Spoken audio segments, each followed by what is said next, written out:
Good evening. Calling to order the regular meeting of the El Segundo City Council, Tuesday, February 2nd. Please rise. The invocation will be given by Reverend Dinah Ferguson from St. Michael's Episcopal Church, and Councilmember Frellhauer will lead us in the pledge. Gracious and loving God, we come before you this evening and we ask your guidance, wisdom, support, and presence at this meeting of the El Segundo City Council. Help us to engage in meaningful discussion and to discern what is truly important. Open our ears, our hearts to our fellow council members and all those who come before us to address this council. Help us to speak clearly and honestly as we offer our own thoughts and wisdom on each topic. Guide us in our deliberations and give us the courage to make the right decisions. Fill us with your grace, Lord God. Bless us and all the people we serve, and continue to remind us that all we do here this evening is in service to others. We ask these things in your name. Amen. Hand over your heart. Allegiance to the flag of the United States of America, to the republic for which it stands, one nation under God, indivisible, with liberty and justice for all.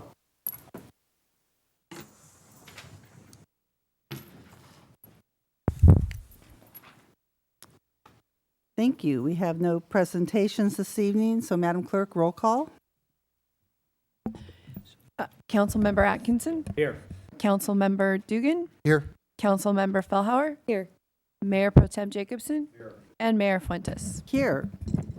Now is the time for public communications related to city business, 5 minutes per person and 30 minutes total.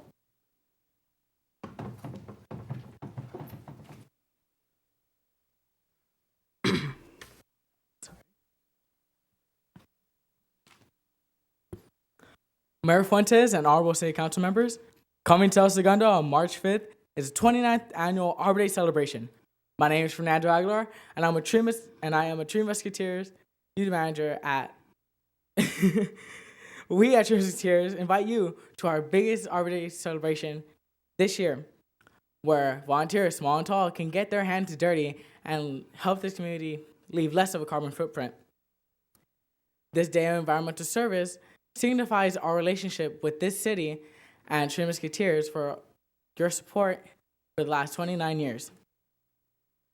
In fact, all over the world, people have been celebrating Arbor Day by planting trees in their backyards and planting them in their community, just like us. As a community, our objective is to plant 70 trees and caring for the Trees to See median on a pure highway across from Memory Row. We are thankful to have former Mayor Eric Bush, Lily Craig of Chevron, Mark Rotolo of TG Construction, Robin Hurt of Alco Fasteners, city staff, Tree Musketeers board and staff, and we are working to make this the best Arbor Day yet. We, the task force, and our partners are excited to invite you, the members of City Council, tonight's fine-looking audience, and those watching at home, to please consider donating to this cause and mark your calendar to dig in on Saturday, March 5th, to plant and care for trees. Cooperation for the common good is an American tradition, and it may be called team spirit or community action, but the impact of organized volunteers is beyond measuring. The cohesive relationship with the city and Tree Musketeers is a successful measure when we participate in Arbor Day. To get more details and see our volunteer calendar at www.treemusketeers.org and call us at 310-322-0263. To sign up, everyone can find the Arbor Day flyers just outside these chambers, and I hope to see you all on March 5th.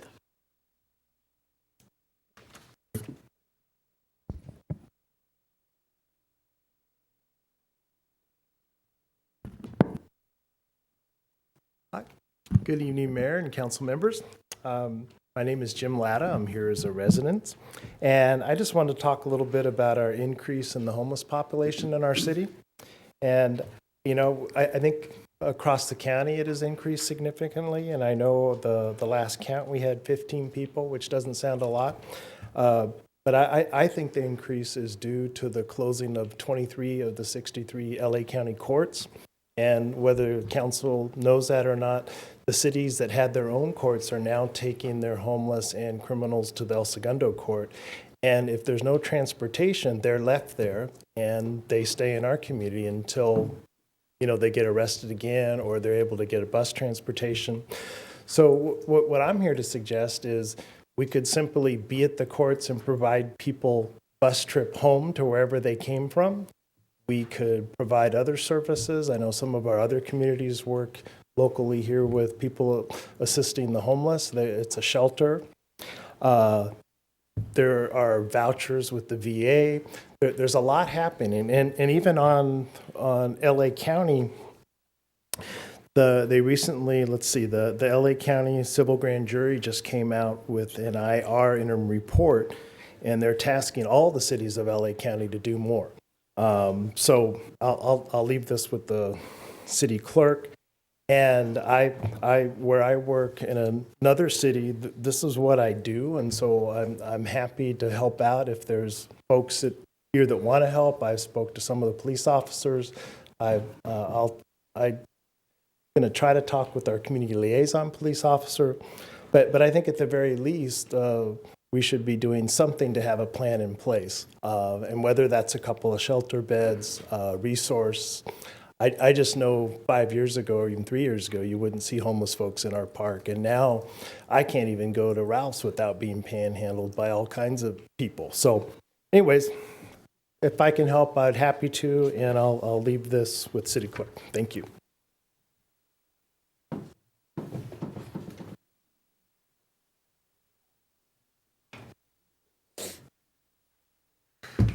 Good evening, Council. My name is Loretta Fry, almost a 60-year resident of El Segundo. And guess why I'm here? 23 years later, I'm back again. Yes, you're right. It's tax season. And I'm happy to announce that we're doing taxes again in El Segundo for the elderly and the low-income people.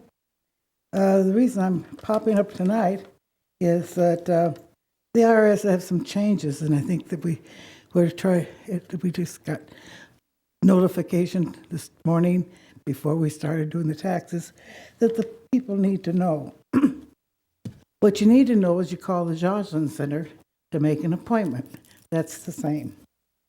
And but when you make this appointment, the new thing is you have to have your Social Security card with you, and you have to have a picture ID. And that's important. We do it every Tuesday in El Segundo from 11 to 3. And the Joslin number is area code 310-247-2705.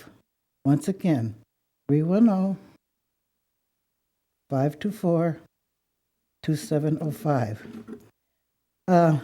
You must bring your 2014 tax return with you, and your W-2s, 1099s,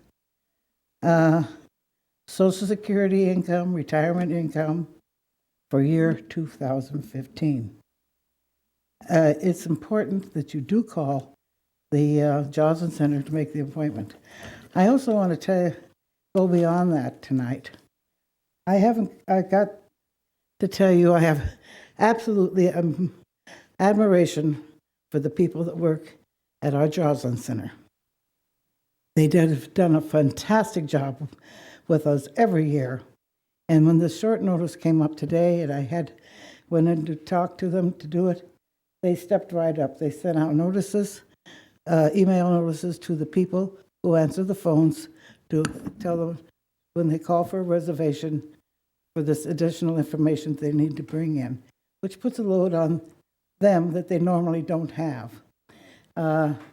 They also are doing another article with the El Segundo Herald to update this. We used to be in the calendar session every week. That isn't happening any longer. We only get one notice of doing taxes, which is kind of hard because if you don't read that one paper, you don't know it. But they're going to do an update on it and say a revised, and hopefully we'll get it back in. they've gone way out of their way to help us. Way out of their way. Way more than what we could expect or beyond. So we've got to be very proud, not only of our Joslin Center, but the people who work there. Their staff is phenomenal. The supervisor who is in charge of that is, I just can't say enough on behalf of what all she's willing to bend over and do and back up a backup program. And I think that, we hear a lot of complaints in this town, but I think that, we need to stop and look at the people who are giving their best and doing a great job. Yes, people say, well, they get paid to do that job. Not over and above what they do. These people are concerned and care about these people getting help. The seniors are getting help, helping all of us volunteers that bring in things to that facility. It's really phenomenal, and I don't think that they get enough praise for it. I don't think they get enough recognition for it. And I'm here to tell you, I can't thank them enough, nor can my staff. There's 5 of us who do the taxes there. This is my 23rd year. I think I'm the longest volunteer on any project there has been in this town so far. But Carl's got you beaten. Carl, yeah, that's true. But it's phenomenal. It makes our job easier because we're under stress. The computers change every year. I really don't suggest anybody ever make their appointment the first week. We're bogged down with computer problems, printer problems, internet problems. And the people that come in have been very patient with us also due to this fact. But the staff has stopped in, I think, a total of 4 times. Not counting the times that I went out and said, like, the light's not working. Time is that? I don't like the new tables because we can't write on them. They're not smooth. Pens don't like to write on those tables. But the staff came in and checked on us. Is there anything we need? Can they do anything further for us? They're phenomenal. This has been the best staffing we've had in years. It's been working the last couple of years with us. Thank you.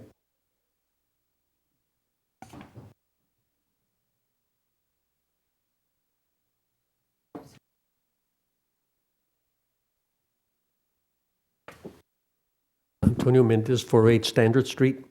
I have some comments or some questions about consent item number 4, which has to do with apparently water damage at the senior housing. This item has been perennial. I think it's been here for months and months and months and months. And so my question is that since we've recently had rains that could test, whether that problem is solved or not, perhaps it could be pulled out, out of the consent and discussed. And the fiscal impact apparently is only about $50,000, which I think is mild compared to other items that are treated here. So perhaps that could be brought up, and maybe because of the low fiscal impact, passed on to staff. Give staff the authority to eradicate whatever that problem is that's represented here, that's in here. So that's my question and my comment. Thank you. Okay, seeing no more public communications, closed. City Council comments? Greg, can you just explain the senior housing? Can we pull that from the consent? You want to pull it? Yeah, let's Okay. pull it. Okay. Yeah, I'd like to thank Loretta and all of her staff that does this every year. I think it's phenomenal. Yes. Thank you, Loretta. And also, thank you, Jim Latta. I know you are a tremendous subject matter expert. There is an increase on the homelessness in El Segundo. I've talked to the city manager and to the police, and we offer, or our police, our staff offer services as they can. We can't make somebody take services, as you know, but we can offer them. What you suggested is very interesting, and I would don't know the legalities of going to courts and offering vouchers, but that's certainly something our staff can look into. So thank you. Okay. So with that, we are going to move our item F, new business, to the front of our agenda before we get on with procedural motions. So, or maybe, actually for procedural motions, consideration of a motion to read all ordinances and resolutions on the agenda by title only. Second. All in favor? Aye. Aye. Opposed, 5-0. Thank you. So item F, new business. 12, consideration and possible action regarding acceptance of a contribution from Continental Development Corporation in the amount of $15,000 to assist with economic development for the city of El Segundo, to be applied specifically towards targeted economic development advertising in fiscal year 2015-16. Fiscal impact, $15,000 appropriation for the economic development advertising and publishing account. City manager? Mayor, members of council, the Economic Development Advisory Council had recommended that we enhance our advertising campaign this year by including a digital and media aspect to it. The issue is we already scheduled essentially all the amount that we had budgeted for the year, and Continental Development, Richard Lundquist, has stepped forward and agreed to cover the cost of that enhanced advertising campaign with a donation of $15,000. So the action tonight is, the technical action tonight is to direct staff to appropriate those funds to use for that purpose, but I think we also wanted to thank Mr. Lundquist for this donation. Yes, we do, and Mr. Lundquist is here this evening. Thank you, Richard Lundquist. I don't know if you'd like to come to the podium so we can, thank you.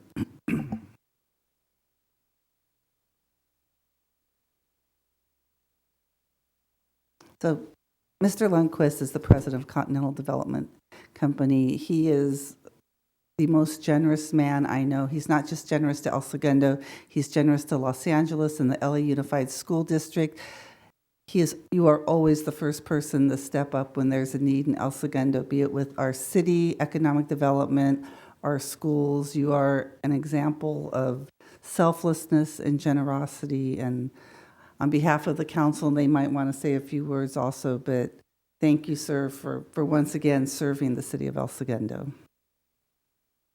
Thank you, Mayor Fuentes. I didn't come here this evening to receive praise, but I think it's very important, economic development in our city, and anything we can do to help in that cause. We're very pleased to be able to pitch in. Well, thank you, sir. Yeah. Thank you, Richard. But not only does Mr. Lundquist donate a lot of money, but he also participates on our EDAC, Economic Development Advisory Committee, and he's a great asset to us in a lot of ways. So thank you. Yes, you've been a former chair of the El Segundo Education Foundation. You're leading the fundraising on the pool at Wiseburn High School. So there is no end to your giving of your time, talent, and treasure. Thank you very much. Thank you. We all thank you very much. Here, here.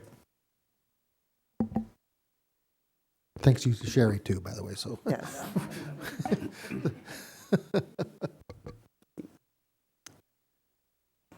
Yes. Yes, you may. Okay, so no special orders of business or unfinished business? Motion. To accept. Okay, we have, I'll move to accept. give me a second. All in favor? Aye. Opposed, 5-0. I think Dave, Carl. All right, now, reports of committees, commissions, and boards. Consideration and possible action to announce the appointment to the Library of Trustees. Fiscal impact, none. We did hold interviews tonight for the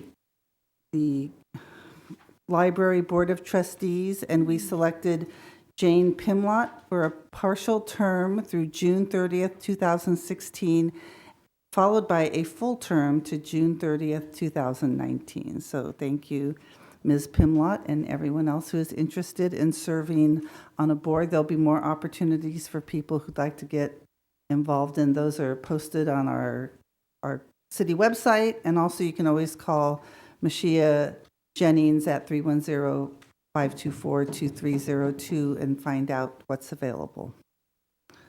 So, consent agenda. Any polls? Madam, I'm sorry.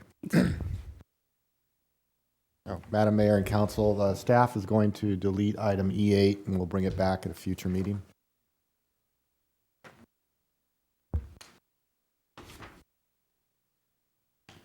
All right, and I heard something else. 4.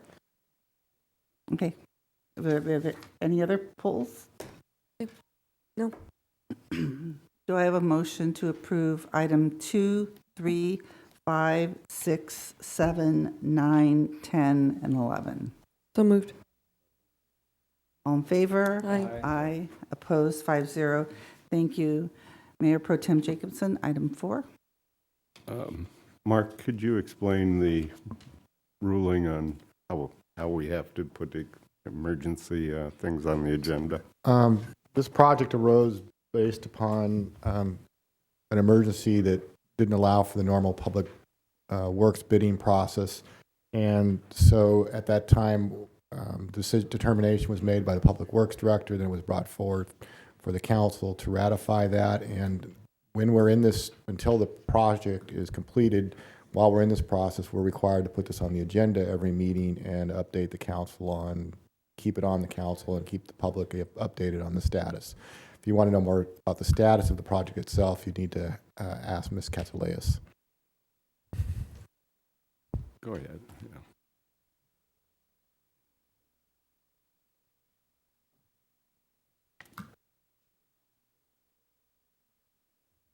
Good evening, Mayor, members of City Council. This was declared an emergency about a year ago in November. And the fix for it had to be determined by a certified structural engineer what our options were. That process actually took about 4 or 5 months by the time you got through contract design and assessment. We put the final project out to bid to revise all of the drains next to the units that had experienced flooding. We walked through, I want to say, 8 different contractors over a period of time as part of our emergency procedures to have that done. The majority of contractors would not bid on the project. Those that would consider it couldn't get insurance requirements. The one that could get insurance requirements couldn't get bonds. So that whole process of going to contractor after contractor after contractor and then finding out that we were running into the next wall ate up about 6 months of time. And then we finally decided that we would abandon doing the drain improvements and just move forward with the replacement and elevating the sliding glass doors. So we have now secured a contractor to do that. We've ordered the doors. They were just received at the end of last week, and we're in the process of scheduling that work to be done. So it should come up within the next week or two. It's fairly imminent. Yep. During this time, we put sandbags and so forth to protect those particular units when it was raining. And so far, with the rains that we have, the units have not flooded. Yeah. So that's why it's taken so long. I'll make a motion to approve. Hmm? Make a motion to approve. Yeah, approve the emergency consideration and possible action to receive and file this report regarding emergency work to repair dwelling units at Park Vista Senior Housing Facility due to water intrusion without the need for bidding in accordance with Public Contracts Code. I'll second. Thank All in you. favor? Aye. Opposed? 5-0. Thank you. So reports, City Manager, None tonight, thank you. City Attorney, Nothing this evening, Mayor. Thank you. City Clerk, Nothing this evening. City Treasurer is not here this evening. Councilmember Fallhauer. Just a couple things. One, I was contacted by several residents a couple days ago about the high winds that knocked out their power in their home, and some houses were out of power for close to 24 hours. That was a little frustrating, and then I contacted Southern California Edison, and after a few phone calls, was able to obtain information about where crews were, and luckily within a few hours of that, they were in fact in El Segundo. So that occurred. I also attended, well, I'm the president of Independent Cities Association. I attended our winter conference up in Santa Barbara and we talked about homelessness there as well, and mental health issues. Prop 47 and the impacts that it has on our communities, along with an AB 109 and marijuana legislation update. One of the things I take away from Prop 47, the lesson learned for me, is that we as council ought to be informing the public better about things like that, because I think a lot of members of the public voted for it, not realizing exactly what it contained and the negative, whether intended or unintended consequences on our communities. So anyway, that was an interesting talk, and I learned a few things there. We also had a session on terrorism in our communities for both enforcement and emergency medical services. And I have a couple ideas of what El Segundo ought to do in terms of better being prepared for active shooters and terrorist incidents here in El Segundo. And we're in a target-rich environment. That's no question. But we're also kind of this sleepy, quiet little town. So I feel like we're the perfect place for something like that to happen. So I'm hoping that we can do some more training. And I know that our police and fire do training with our schools already and with our large businesses and small business, I hope. But I hope to see more of that in the near future. There was also a session on CalPERS and PEPRA information. I was hoping our city manager was paying more attention than I was, because a lot of it goes over my head. But it was a very good seminar. That's it. Thank you. Councilmember Atkinson. Nothing this evening, thank you. Councilmember Dugan. Nothing to report. Mayor Pro Tem Jacobson. Yes. I have nothing. So public communications opening back up, 5 minutes per person, 30 minutes total. City business.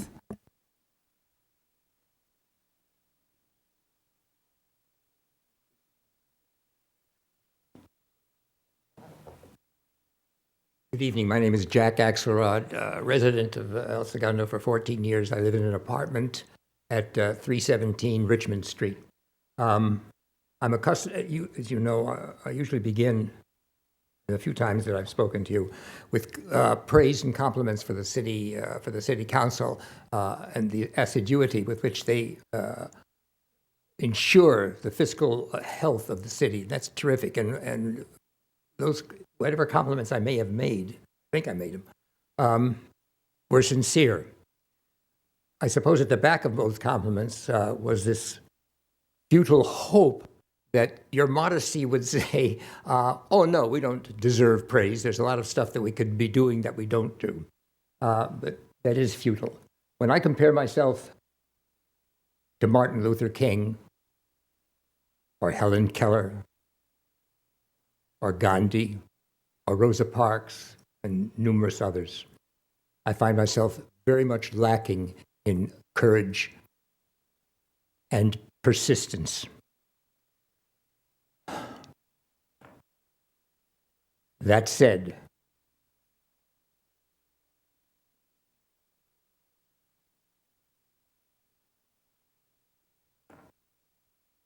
I would change that if I could. I'm an ordinary person, a schlemiel, a failed artist. Well, as you know, my art at the moment is in theater. But my life is a kind of a failure. In the statements that I read in the newspaper this week of the 5 members of the council who are looking to be, some of whom are looking to be re-elected, the word justice never appeared. I think when I hear this expression of business, city business only, to me, business is, what do you mean by business? You're talking about buying and selling of commodities and services? But I think the business of El Segundo is more than that. I think the business of El Segundo ought to include the elimination of national boundaries and the peace on our planet. We don't have much time left, I don't think.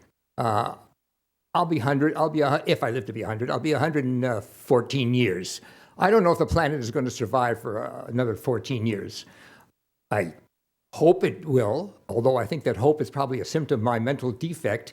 I don't think there's much to hope for. I'm going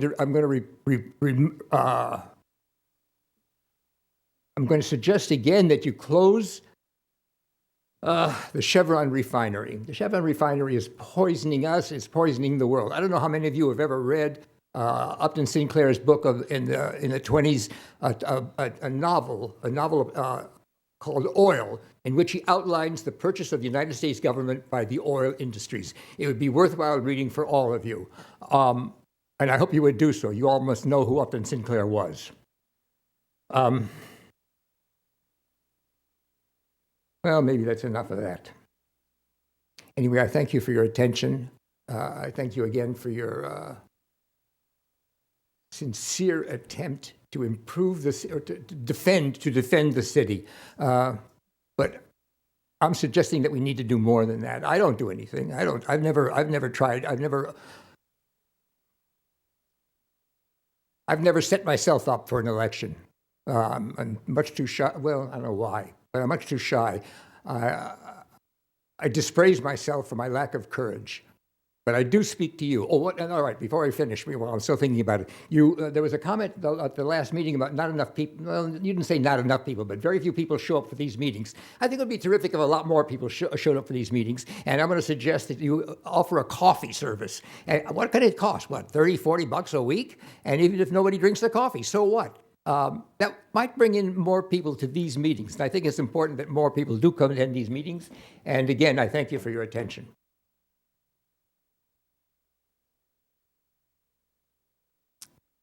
Seeing no more public communications, closing public communications.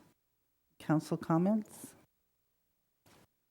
Just one that we do have a rather large audience on the TV and internet and so forth. Plus, this meeting gets taped and replayed at different times and archived on the city server. So it's available. No other comments? Yeah, but it's kind of like watching a ball game on TV or being there. No comparison. You're missing out not being here.